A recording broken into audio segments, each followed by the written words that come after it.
Assalamualaikum. New Oxford Modern English Workbook 5 Poem Break Break Break. आज हम इसकी exercises complete करेंगे। मेरे चैनल को सब्सक्राइब करें, लाइक के बटन को भी प्रेस कर दिया करें और मेरी वीडियोस को दूसरों के साथ शेयर भी किया करें। एक्सरसाइज ए में हम जिरंड्स और इन्फिनेटिव्स के बारे में पढ़ेंगे। पहले भी बहुत सारी एक्सरसाइजेस में आप इसके बारे में पढ़ चुके हैं, समझ चुके हैं। जिरंड को उर्दू में इसम मुसद्दर कहा जाता है। A verb form which functions as a noun.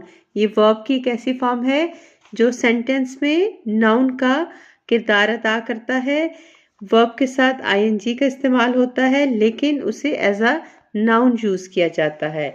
A gerund can be used as a subject, a direct object, or an indirect object in a sentence. It performs the role of a noun. Infinitive क्या होता है? ऐसा verb जिससे पहले to का इस्तेमाल किया जाता है और फिर वो noun ही का किरदार अदा करता है। verb की base form से पहले to लगाया जाता है। इसमें इन एग्जाम्पल्स को अच्छी तरह पढ़ें और समझें।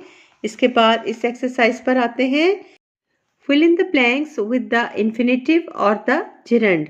हर सेंटेंस के लास्ट में वर्ब दिया गया है ब्रैकेट्स में। इन वर्ब्स को हमने एज अ इन्फिनेटिव या एज अ जिरंड इस्तेमाल करना है सेंटेंस के मुताबिक। Sentence A, I managed. अब हम पास से पहले टू लगाएंगे, इसको इन्फिनेटिव बनाएंगे।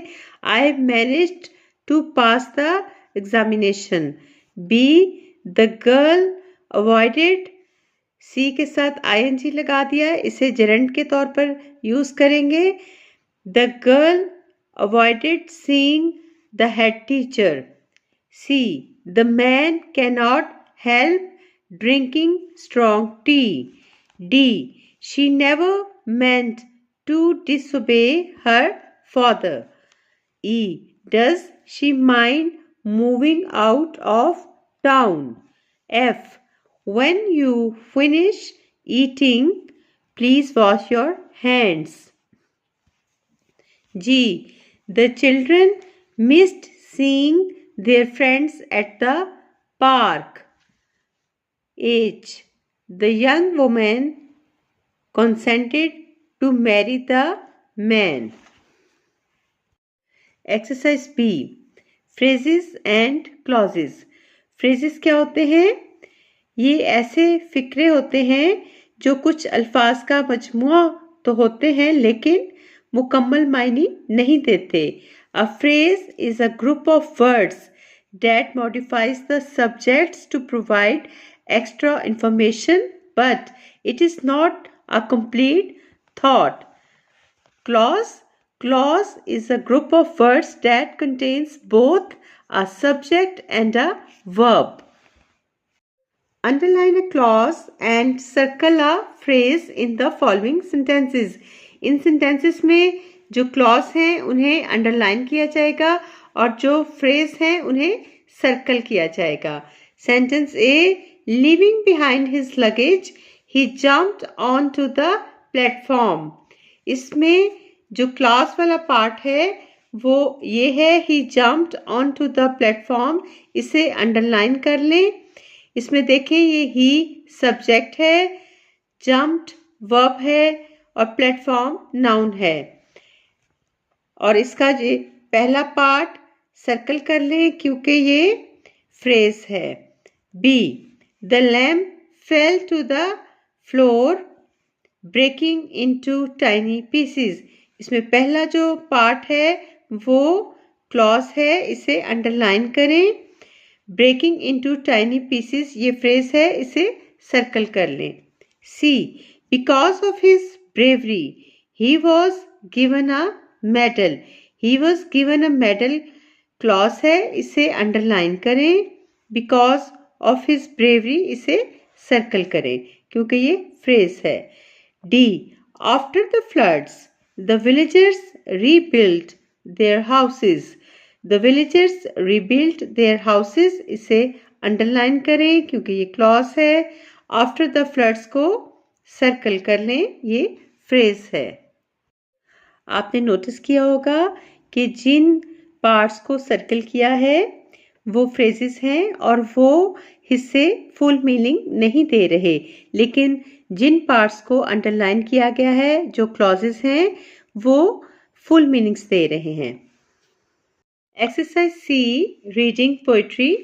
यहाँ पर एक पोइम दी गई है और यहाँ पर बताया गया है कि इस पोइम को 2 से 3 बार पढ़ें, इनके मुश्किल मीनिंग्स को समझें, डिक्शनरी यूज़ करें और इस पोइम के बारे में कुछ लाइंस लिखें, समझकर इसकी जो राइमिंग स्कीम है उसको समझें।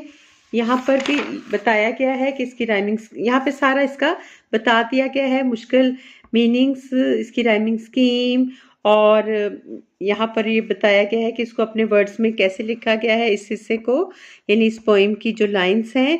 तो इसी से रिलेटेड यहाँ पर एक और पोइम दी गई है, here is another poem, try to do the same thing with this poem too. तो यहाँ पर पहली वाली पोइम में जो कुछ आपने पढ़ा, समझा और यहाँ जो कुछ उसके बारे में लिखा गया है, सेम इसी तरह आपने इस पोइम को पढ़कर इसे समझना है और उसके बारे में लिखना है। Sabrina Fair, listen where thou art sitting under the glassy, cool, translucent wave, in twisted braids of lilies knitting the loose train of the umber dropping hair. Listen for dear honor's sake, goddess of the silver lake, listen and save. यहाँ पर कुछ words के meanings भी लिखे हैं। दो इसका मतलब है you, where you are currently present, और यहाँ पर ट्रांसक्लूसेंट का मतलब है साफ शफाफ, लहरें। Describing a peaceful environment, possibly a lake or river. Twisted braids, poetic way of describing the complex patterns found in nature. Loose train, flowing train को कहा जा रहा है। Amber dropping hair mean colour और texture of hair. Goddess, sense of power. Silver lake, the silver lake creates a peaceful and calming image. Rhyming lines और words क्या हैं इस पोइम में? Sake, lake, hair, train two, share, wave, save. अब इसकी simple जो paraphrasing है इसे नोट कर लें। Sit quietly by the peaceful lake among the water lilies and golden hair, goddess of the lake please listen and help. ये इसका theme या समरी है, इसे नोट कर लें। The poem is a gentle request to the goddess of a peaceful lake to listen and offer help.